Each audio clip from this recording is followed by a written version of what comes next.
ஒரு 9 பக்கத்திற்கான நோட்ஸ், அவங்களுடைய 1 மணி நேரம் நடந்த பிரீஃபிங் என்ன பேசினாங்க அப்படிங்கிறது 9 பக்கத்துக்கான நோட்ஸ். இதை முழுவதுமாக இன்னைக்கு பத்திரிகையாளர்கள் நாங்கள் வெளியிடுகின்றோம்.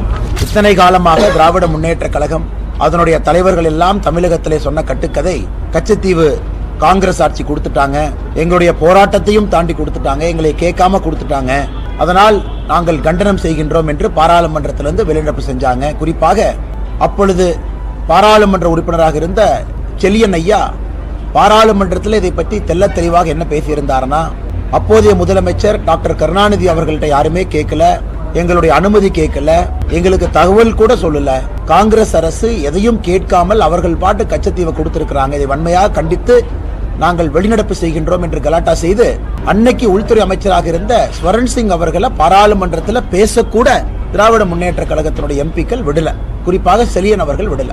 காரணம், தமிழக மக்களை வஞ்சித்திருக்கின்றார்கள், ஏமாற்றியிருக்கின்றார்கள். ஆனா இன்னைக்கு கச்சத்தீவு சம்பந்தமாக பெறப்பட்ட ஆவணங்கள், ஆர்டிஐ மூலமாக பெறப்பட்ட ஆவணங்களை ஒரு முறை படிக்கும் பொழுது மிக தெளிவாக அன்னைக்கு நம்முடைய வெளியுறவுத்துறை செயலாளர் கேவல் சிங் அவர்கள், director historical division BK Basu அவர்களோடு இணைந்து கலைஞர் கருணாநிதி அவர்களை secretariat conference room 4 Saint George மெட்ராஸ்ல 19 ஜூன் 1974 காலையில 11 மணிக்கு சந்திக்கிறாங்க. அந்த சந்திப்பு 1 மணி நேரம் செல்கிறது.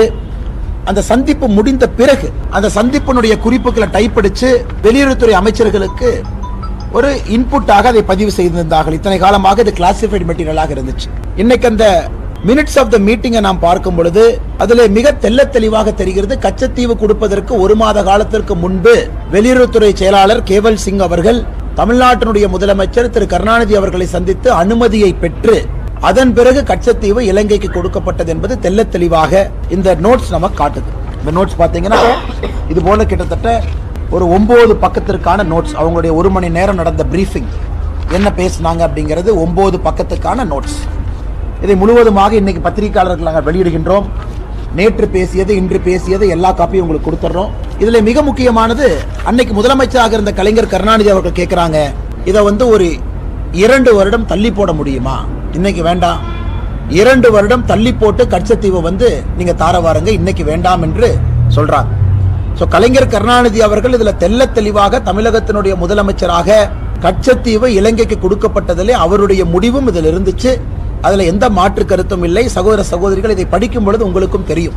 அதன் பிறகு நம்முடைய கருணாநிதி அவர்களோடு தமிழகத்தினுடைய சீஃப் செக்ரட்டரி, தலைமைச் செயலாளர் சபாநாயகம் அவர்கள் இருந்தாங்க. அந்த மீட்டிங்ல கொஞ்ச நேரம் கழிச்சு ஹோம் செக்ரட்டரி அம்பரோஸ் அவங்க ஜாயின் பண்ணாங்க. அப்ப கூட கச்சத்தீவுக்கு நடுவுல, குறிப்பாக அந்த பிஷிங் லைனை கச்சத்தீவுக்கு சென்ட்ரல்ல கொண்டு வர முடியுமா அப்படின்னு பேச்சுவார்த்தையில் நடந்துச்சு. ஆனா கடைசியாக கருணாநிதி அவர்கள் கச்சத்தீவு காங்கிரஸ் அரசு இலங்கைக்கு கொடுப்பதில் சம்மதம் தெரிவித்தது மட்டுமில்ல, சின்ன விதமாக நான் போராட்டம் நடத்திக்கிறேன், இதை நான் லோக்கல்ல ஹேண்டில் பண்ணிக்கிறேன், இதை பொலிட்டிக்கல் இஷ்யூ வரும்பொழுது நான் பார்த்துக்கிறேன், அந்த அளவுக்கு கருணாநிதி அவர்கள் அன்னைக்கு வெளியுறவுத்துறை செயலாளர் திரு கேவல் சிங் அவர்கள்ட்ட பேசியிருக்காங்க. ஆனால் இன்னைக்கு பாரதிய ஜனதா கட்சி நாங்கள் கேட்கக்கூடிய கேள்விகள், முதல் கேள்வி, அதாவது காங்கிரசும் திராவிட முன்னேற்ற கழகமும் 1974 கச்சத்தீவை திட்டமிட்டு சதி செய்துதான் இலங்கைக்கு கொடுத்திருக்கின்றார்கள். இதிலே திராவிட முன்னேற்ற கழகத்தினுடைய முழு பங்களிப்பு இருக்கு. இன்னைக்கு வெளியுறவுத்துறை அமைச்சர் திரு ஜெய்சங்கர் அவர்கள் சொன்னது போல 21 முறை தமிழகத்தினுடைய முதலமைச்சர் நாடகத்திற்காக கடிதம் எழுதுறாங்க, கச்சத்தீவை மீட்டு தாருங்கள், கச்சத்தீவை மீட்டு தாருங்கள் என்று. அன்னைக்கு தமிழகத்தினுடைய முதலமைச்சர் கலைஞர் கருணாநிதி அவர்கள் கச்சத்தீவு கொடுப்பதற்கு சம்பந்தம் இல்லை என்று சொல்லி இருந்தால் கச்சத்தீவு மத்திய அரசு கொடுப்பதற்கு வாய்ப்பே இல்லை, கொடுத்திருக்க மாட்டாங்க. ஆனா அவருக்கு பொலிட்டிக்கல் கம்பல்ஷன், பொலிட்டிக்கல் காரணம், அதற்காக சம்மதம் கொடுத்து விட்டு 21 முறை வெளியுறவுத்துறை அமைச்சர் திரு ஜெய்சங்கர் அவர்களுக்கு கடிதம் எழுதியிருக்கின்றார்கள். இது எங்களுடைய முதல் கேள்வி. அப்பனா உங்களுடைய பங்களிப்புல இருந்திருக்கு. இன்னைக்கு தமிழகத்தினுடைய மீனவ சொந்தங்கள், குறிப்பாக ராமநாதபுரம் பகுதியில் கச்சத்தீவு கொடுத்த பிறகு இந்தியாவினுடைய ஜியோகிராபிக்கல் பவுண்டரி எல்லை சுருங்கி இருக்கிறது. அதற்கு காரணம் மாபெரும் துரோகம் செய்தது காங்கிரசும் திராவிட முன்னேற்ற கழகமும். இரண்டாவது, காங்கிரஸ் திமுக இருவரும் எப்பொழுதெல்லாம் சேருகின்றார்களோ அப்பொழுதெல்லாம் இந்தியாவுடைய பகுதி ஏதாவது கொடுக்கப்பட்டிருக்கும். குறிப்பாக காங்கிரஸ் தனியாக இருந்தபொழுது அக்ஷய் சின், அருணாச்சல் பிரதேசில் ஒரு பகுதி, இதையெல்லாம் காங்கிரஸ் அவர்கள் கொடுத்திருக்கின்றார். திமுக சேர்ந்த பொழுது கச்சத்தீவை கொடுத்திருக்கிறாங்க. இந்திய இறையாண்மையின் மீது திராவிட முன்னேற்ற கழகத்திற்கு நம்பிக்கை இருக்கிறதா என்பதை திராவிட முன்னேற்ற கழகம் மறுபடியும் தெளிவுபடுத்த வேண்டிய அவசியம் இருக்கு. மூன்றாவது, இன்னைக்கு ஆழ்கடல்ல நடக்கக்கூடிய எல்லா பிரச்சனைகளுக்கும் காரணம் திராவிட முன்னேற்ற கழகம் மட்டும்தான், வேறு யாரும் இல்லை. 2014க்கு முன்பு நூற்றுக்கணக்கான மீனவர்கள் சுடப்பட்டு கொல்லப்பட்டதற்கும் திராவிட முன்னேற்ற கழகம் தான் தார்மீக பொறுப்பேற்க வேண்டும். 2014க்கு பிறகு இருக்கக்கூடிய பிரச்சனைகளுக்கும் திராவிட முன்னேற்ற கழகம் தான் பொறுப்பேற்க வேண்டும். இன்னைக்கு பாரதிய ஜனதா கட்சி ஏத பொதுமன்றத்தில் வைக்கிறோம். எதற்காக இன்று பேசுகின்றோம்? உங்களுக்கு தெரியும், தமிழக பாரதிய ஜனதா கட்சி குறிப்பாக கடந்த சில வருடங்களாக கச்சத்தீவை மீட்க வேண்டும் என்ற கோரிக்கையை வைத்துக் கொண்டிருக்கின்றோம். மத்திய வெளியுறவுத்துறை அமைச்சர் திரு ஜெய்சங்கர் அவர்களை சந்தித்து தமிழக பாரதிய ஜனதா கட்சி அதிகாரப்பூர்வமாக ஒரு மனுவை கொடுத்திருக்கோம். கச்சத்தீவை மீட்க வேண்டும், இது எங்களுடைய ஸ்டேட்டட் கோல். அதில் நாங்களும் மத்திய அரசுக்கு தெளிவுபடுத்தி கொண்டிருக்கின்றோம். குறிப்பாக எல்லை சுருங்கிய பிறகு அது எப்படிப்பட்ட பிரச்சனைகளை உருவாக்கி இருக்கிறது. நம்முடைய மீனவர்கள் முதல்ல நெடுந்தீவு வரைக்கும் போனவங்க இப்ப கச்சத்தீவுக்கு முன்பாகவே தடுத்து நிறுத்தப்படுறதுனால அந்த பகுதியில் பாறைகள் அதிகமா இருக்கிறனால மீன் வளமும் குறைவாக இருக்கிறது. ஆனால் நம்முடைய மீனவர்கள் இன்டர்நேஷனல் பார்டருக்கு பக்கத்தில் போனாவே இலங்கை நேவி அவங்க கைது பண்றாங்க. இதற்கெல்லாம் ஒரு பெர்மனன்ட் சொல்யூஷன் என்பது கச்சத்தீவு திரும்ப நம்முடைய நாட்டு கைக்கு வர வேண்டும்.